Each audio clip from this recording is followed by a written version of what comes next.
All right, hello. This is Owen, And I'm Robert.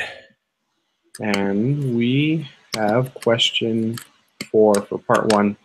And the question was, how does carbon-14 dating work? For what time span is it useful, and how has it been verified? So if you want to throw up that image real quick, Robert, we can. Yep.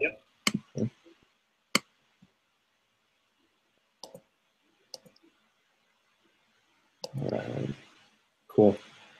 So with carbon-14 dating, what happens is an organism takes in carbon with its food, or trees take it in through photosynthesis with the carbon dioxide in the air. And when the animal dies, it's or the organism dies, its intake of carbon-14 stops. And so in a way, it becomes fixed. And as the years progress, the carbon-14 decomposes into carbon-12.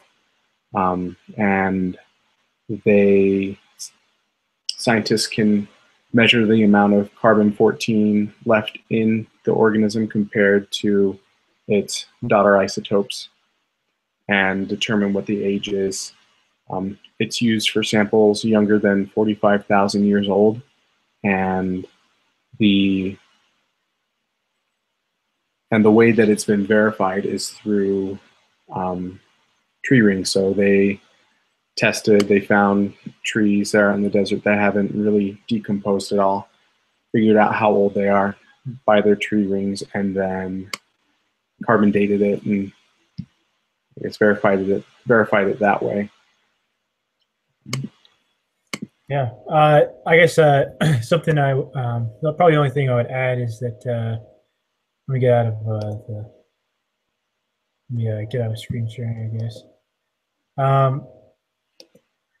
Oh, still screen sharing. Hold on. All right, there we go. All right, I guess the only thing I would add would be with the carbon-14. I I a lot of people they say you can actually get closer to 50,000 depending on the technique, but from what we read in the book, it's really only 45,000.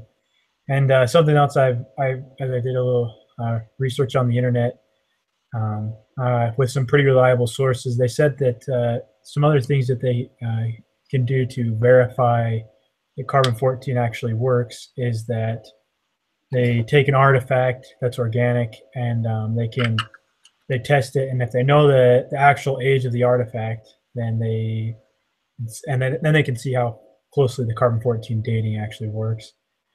I guess the other thing too is, and maybe this is a question that we could post, is a little bit about the procedure. Is that after the organism dies and the carbon-14 starts to go, do they compare that ratio of carbon-14, carbon-12 to the organism or a similar organism that they found as the organism is living and consuming carbon, or do they just use the ratio and backtrack and back calculate with the math?